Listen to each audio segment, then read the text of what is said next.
Hello everybody and welcome back to I Love You Me with Tara Love Perry.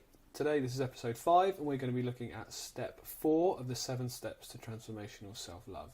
This episode is about true release. Welcome back. Thank you.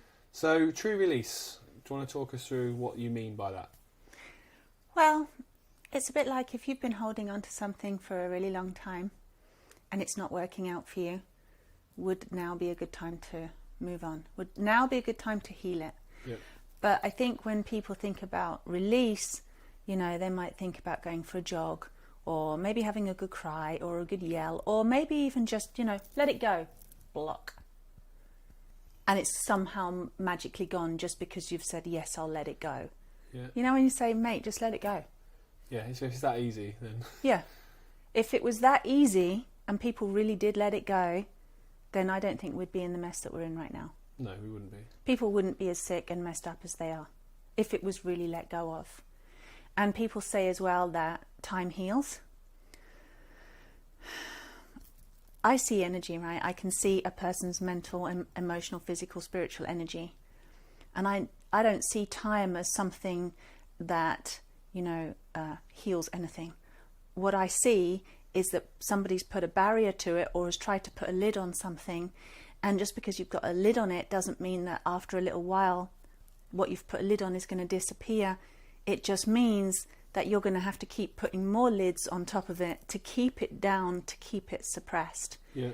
And eventually you're going to have to face not only the thing that you buried, but all the layers that you put in place to get back to the thing that you buried. And so when I look at a person's energy field or their, you know, whatever their mind, it's literally locked away memories. It's locked away physically in the cells of the body, in the muscles of the body, in the emotions inside the body, in the subconscious mind. It's all these tiny little time capsules of painful memories or things, maybe not even that was so painful, but just, okay, that doesn't feel so good, let it go, shut it away. Do you know what I mean? Yeah. And it's like people are walking around with loads and loads and loads of cupboards with parts of themselves shut away inside of it, like time capsules, memory capsules. And it's a walking time bomb. It doesn't disappear at all. It doesn't heal. Well, the way I think most people deal with things, or don't deal with them, as you pointed out, is to do exactly that. Get over it, let it go, move on, just forget about it. You'll forget about it eventually. Time will heal it, as you say. Mm. So, and that, as I think most people would probably agree when they actually think about it, that's never actually really fixed a single problem. If we're looking through history, if we could actually take the Earth's history, you know, the way an archaeologist does, and you look down through the layers of humanity and our history, we can look down through all of those layers and go, are we that different? How much have we healed? How much have we progressed? Because we're still repeating the same thing. And if we're repeating the same thing, history is repeating itself because it's out of harmony. It hasn't healed. The ends haven't met. The ends haven't been tied up. Okay, that's sorted. Now we can move on. It's like an open case, you know, an open court case. And they're everywhere. It's scattered throughout history. We have not moved on. We have not let go. And it's kind of bizarre as well when you think about it, Jamie, that we're all on this one ball planet together. And when we let something go, where does it go? Like, we can't really escape it. Yeah. It stays on the planet with us. It stays in our life. It stays in our energy field. It's like saying, you know, with your litter. You've got a piece of litter, you're finished with it. You don't want to carry it around anymore. Just let it go. How many things have we chucked in our wake and said, let it go? That actually we've got to take responsibility for, like we talked about in step 2, and actually go back and clean up.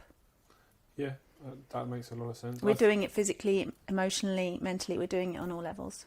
I think in a sense we've probably not only not progressed, I think possibly we might be starting to do something recent times, but I think up until the last, say, 3 or 4 years, we've actually regressed as particularly this generation has become so distracted and so, in a sense, obsessed with its own sort of self-importance. It's been so distracted, even more so than ever before, and that search for a bigger meaning has kind of completely been diminished. But I feel now people maybe are starting to search for a little bit of meaning a bit more. So hopefully we're in I the think right definitely time. more people than ever on this planet are searching for a bigger meaning. They are searching, I mean, look at alternative healing for an example, you know, or even techniques like NLP or hypnosis. There's more available now as potential solutions, potential healing modalities, alternatives than there's ever been ever before. So on that level, we are becoming more awake. We're having tools. Your generation, my generation has tools that the previous generation didn't have. Yeah. You know, we didn't have EFT. We didn't have, you know, loads and loads of things that people can use now to start to undo these patterns. But I also feel that your generation, the younger generation right now, that what you're saying about, you know, that sense of self-importance, I think that comes from a deep, deep insecurity where you've come from many lineages of ancestors who have suppressed stuff. And when the baton's then passed to you of all those generations of suppressed stuff, suppressed emotions and illness and everything else, and then it's your turn, it gets passed to you, you're the next generation, you deal with it. We didn't have the answers, it's your turn. You get past that, you don't know what to do, you're young, you want to have a life, you've got all of this deep insecurity about your future because the future is more uncertain than ever before. We don't have a guideline for what to do going forward at the moment. What are you going to do? You have to survive, you have to thrive somehow. And a combat to deep feelings of insecurity or instability or insignificance or not feeling enough, you're going to kind of go the other way and search for significance and try and give yourself a sense of significance and a sense of security. Even if it's false or superficial, it's better than having none. So I don't blame anybody who's doing that at all. I can completely understand why, because you've got to keep having hope for the future. Yeah, you do, yeah. And if you have to paint a face on, you know, and bolster yourself up and puff your chest out and whatever it is, I'm great, and you have that ego boost, giving yourself some sense of significance. I think that's just, that's a survival instinct trying to come through. Yeah, I think that would sum up a lot of people. I've always felt, even before getting into this kind of information, that arrogance, for example, is usually just to cover up self-insecurity. Absolutely. It's who you're trying to convince that you're brilliant, me or you. Exactly. That kind of attitude. They always go together, don't they? If there's an inferiority, one has to create a superiority complex. Yeah. They go hand in hand, and the more superior a person tries to come across, the more inferior you know that they feel deep down inside. It's how it works. I think we can both say, and probably everyone watching has met a lot of people in their lives that would fit that bill. So coming back to releasing then, so if we say that the kind of the way that we've dealt with that or not dealt with that up to now has not achieved anything, so how does true release work? What would be a true way to get rid of some childhood trauma, for example? Yeah, okay. So bearing in mind, you do the other 3 steps first, right? Breathing, make a decision, acknowledge. When you've been able to really acknowledge what's not okay, and it's been validated and seen, and it's been given significance, it's been given the due attention that it's needed all this time, then you're ready for release. If that hasn't happened and you try and sweep another thing under the rug, you can kid yourself that that's going to work for a short time, but it actually isn't. So it is really important to lift up that rug, get everything out from underneath it, fully acknowledge it, like we said in the last step. And then at that point, you can make another decision. Okay, I've said sorry. I've acknowledged to myself. Now what? And what happens is, Jamie, as well, we were talking about that sense of relief when someone says sorry to you, or you've said sorry to yourself, and it's like, it's been seen. That which was tight, that which was in pain, that which was, held in, closed off, shut down. When you say sorry to it, it's like, it opens a little bit. It's like, softens. It's not totally healed by any means, but it's got to that point of like, I feel a bit better. There's relief in that. And so then when you have a choice next, it's like, well, what am I going to do with this now? Is sorry enough? Am I going to walk away?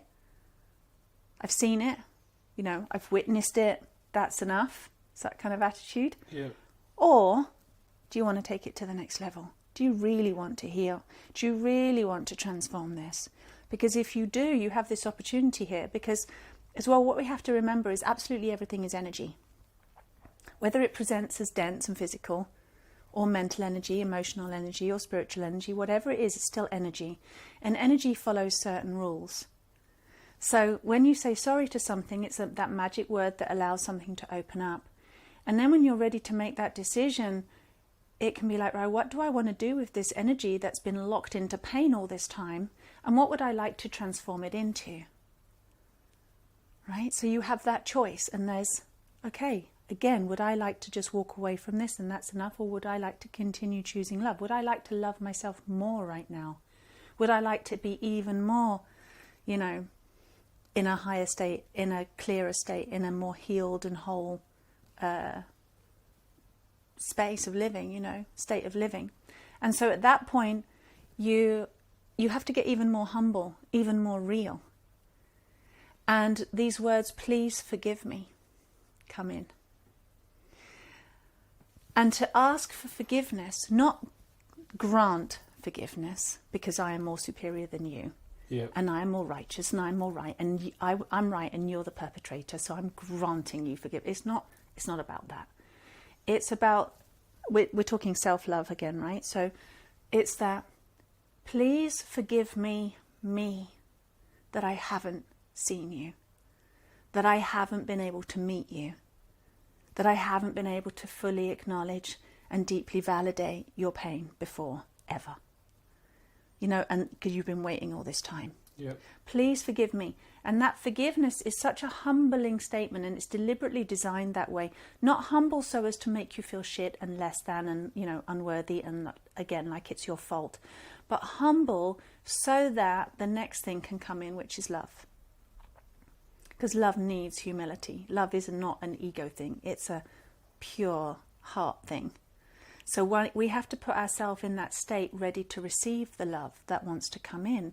And asking forgiveness not only releases that which was out of harmony, but it opens the doorway to the love coming in. It's a transitional activity. It's it's the key that unlocks something. So when I say to my pain, please forgive me, you've been in pain. Please forgive me, you've been on your own. Please forgive me, it's taken 20 years. Please forgive me, mum and dad didn't do this for you. Please forgive me, so-and-so broke your heart. Please forgive me, the world isn't the way you want it to be. Whatever. That which was locked and tight then starts to go, and the energy particles have completely released from the original pattern. It's what it actually looks like. Yeah. The energy particles are then like, okay, it means please release. Please give this forward. Give it back, if you like. Give back this energy that was locked here and allow it to go back to wherever it needs to go, to its original place, to the place of most harmony. Does that make sense? Yes, it does, yeah. Like unlocking. Yeah. You can imagine it. If you imagine a tight black ball, let's say, and that represents your pain, your anger, your fear, your darkness. And you say to it, or you breathe first of all, and then you meet your transformational decision, and you say, I'm sorry, and it's going, okay, I feel a little bit better. And you say, please forgive me. There's nothing left of that original structure. So this is true release, because once you've done that, it doesn't go back. No. It can't go back. There's nothing for it to go back to. You've released the thing that had locked it into that form in the first place. Does that make sense? Yes, it does. It kind of, I suppose, is similar to an analogy of a muscle. If a muscle's tight, and then when you relax it, you deal with whatever the problem is. It releases and relaxes itself. Exactly. When you release the emotion that the muscle's locked into. Exactly. Let's say you're running and you think, I've just pulled my hamstring or something. You probably had a thought. Maybe you had an emotion that was coming up and you were trying to run it off. No, you just put it into your hamstring and you just locked it in. Does that make sense? Yeah, that's You can relate to that, right? Well, massively. But because when you're angry or you're scared or you're in any of that state, you're generally quite rigid. You're generally quite tense. And obviously, what happens when you tense? All your muscles contract. And the same that principle. You can pull a muscle. You can do whatever. A lot. So then you go to the person. What's it called? The sports massage therapist to, relax the muscle. But the muscle will only relax when the emotion is released. You know, my dad was a Bowen therapist, and so he would retune people's muscles, and then you'd just start crying and be like, oh my God, I just had this memory of when I was 6. So weird. And he'd be like, because you just release a muscle, and the emotion gets released. So with forgiveness, it's like it works on all levels, psychological levels. I've worked with people who have grown up in war situations with bombs going off and guns all around them, and really scary situations, or been kidnapped even, and been in terrorist situations, and they've grown up with this trauma locked into every part of them. It's like the nightmares just keep coming. It doesn't go away. Time didn't heal. They're not there anymore physically, but emotionally they're still there. Mentally they're still there. Or like PTSD. Yeah. And so when this person experiences that forgiveness from themselves, because only they know the pain that they're in, we can empathize. We can even see someone psychically, or read somebody, mentally or something. But only we know exactly what it was like for us, and the kind of trauma we experienced, the kind of hell we've been through. And so we're the only one, it's a bit like going potholing, we're the only one that will fit through that little space to go and fill the gap and meet that part of us, that depth of that pain, and really feel it the way that we experienced it to begin with. And so when we bring that true release, that self-forgiveness, to say, I'm going to free myself from this pain, I'm going to unhook myself now and liberate myself, because I'm now choosing to love myself, because no one else is going to rescue me here. Yeah. No one else can come and meet me in this depth of my pain. And some people use that like a test as well, more people than you'd realise, who seek to be rescued. And then you go and look for them, and you go and rescue them, try and rescue them, and then they just hide deeper. And they make it more and more hard to reach them. Have you ever experienced that? I have, yeah. You're trying to reach to someone, you're trying to help them, and then they just give you another layer of something to fight through, and another layer, and they just retreat, and it's like, where are you going? Trying to make it harder, because they don't want to be rescued, really. They want the person that caused the problem in the first place to say, I'm sorry, please forgive me, I did it wrong. Yeah, that makes a lot of sense. Right? I mean, this is all about things that have happened to someone. How do you apply this principle to something you've done? So say you've done something that you feel exactly very guilty about, very shameful for. You've cheated on a partner, you've hurt a friend, you've let someone down. Do you apply that same principle? Yeah. You forgive yourself for First, your actions as well. You forgive yourself first. And a real simple analogy is the oxygen mask on an aeroplane. Everyone can relate to this one. You can't help another person until you've helped yourself.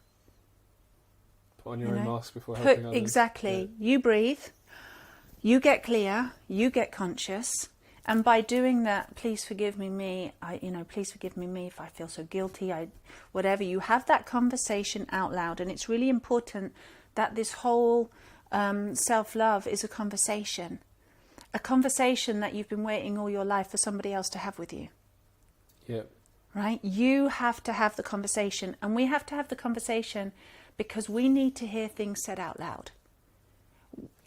We need to audibly hear something, a word, and to breathe it in and let it land to that part of us that needs to hear it. Right? How would you have a relationship where nobody ever spoke to one another, or no one ever said to you, hey Jamie, I'm sorry? It wouldn't work. Or acknowledged you. You can't have a relationship with no verbal communication. No, we're designed this way, that we need to speak things and we need to hear things. And it's just how we work. So this self-forgiveness needs to be done audibly. Please forgive me. I'm sorry.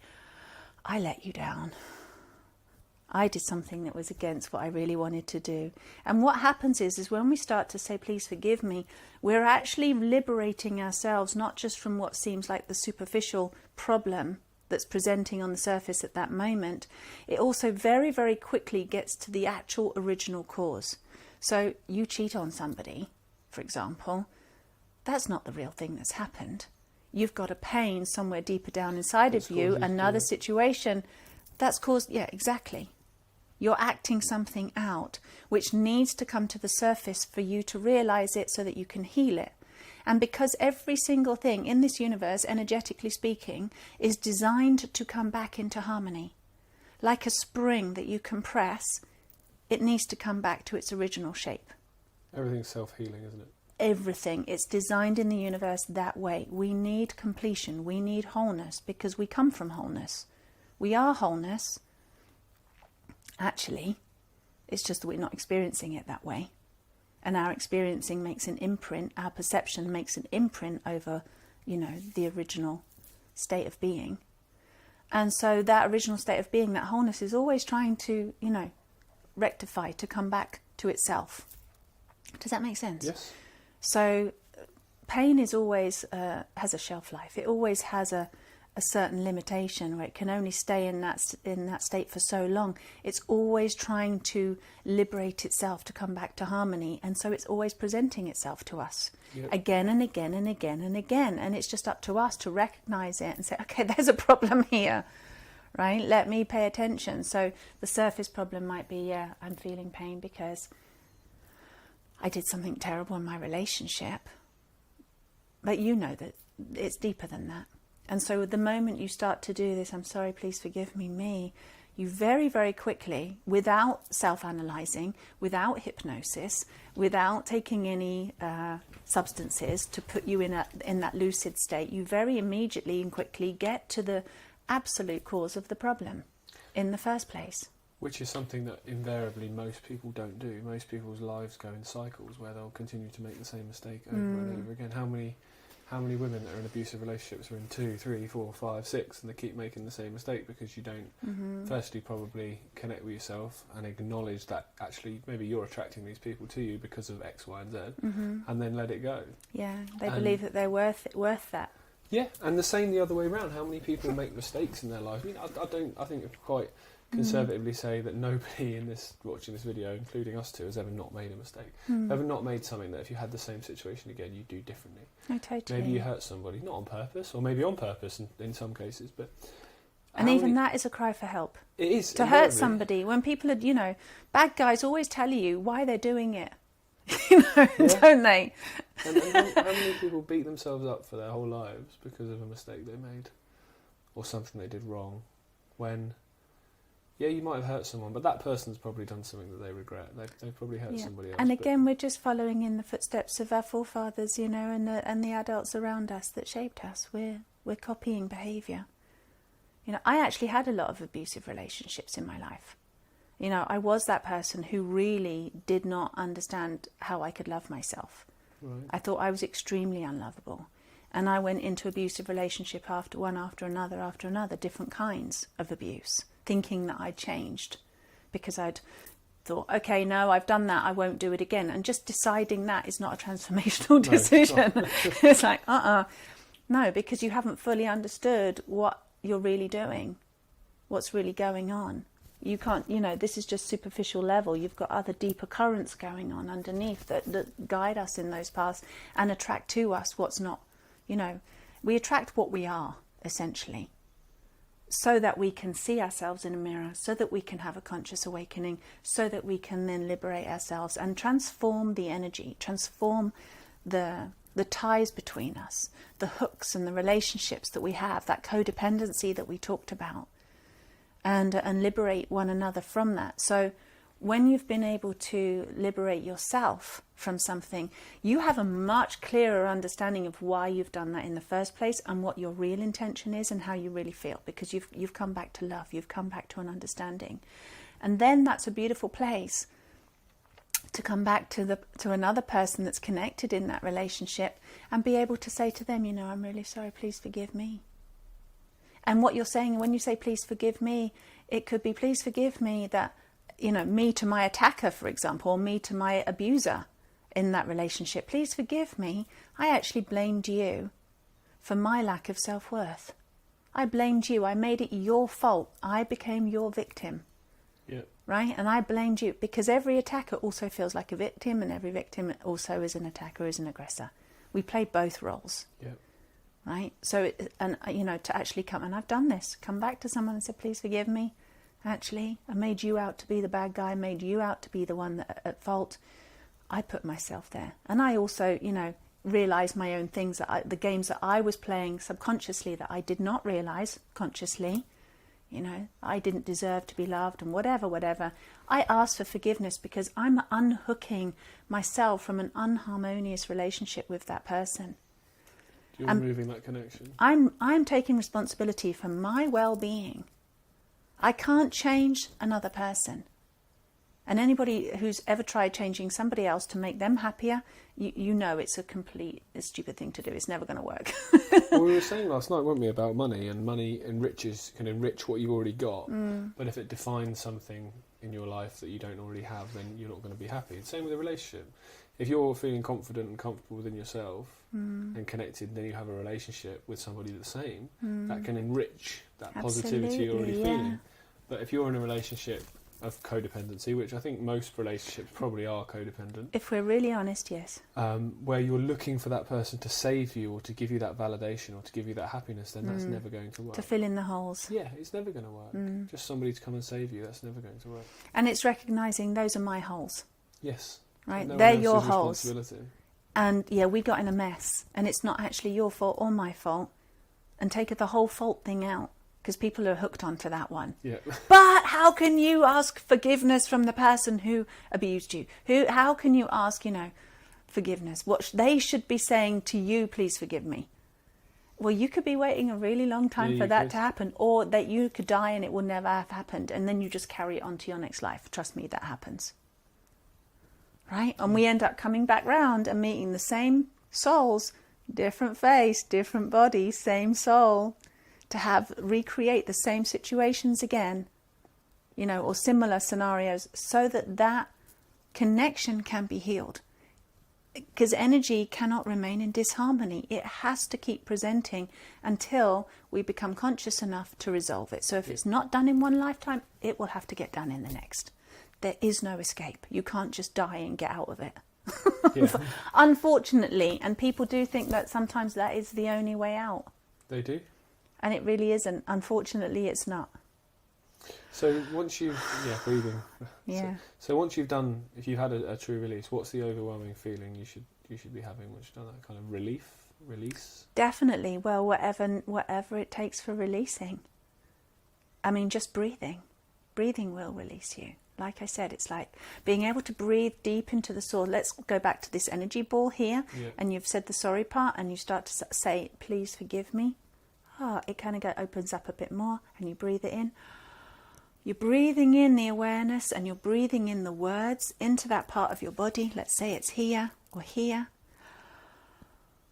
You allow the conscious breath to come to that part, and then it just releases.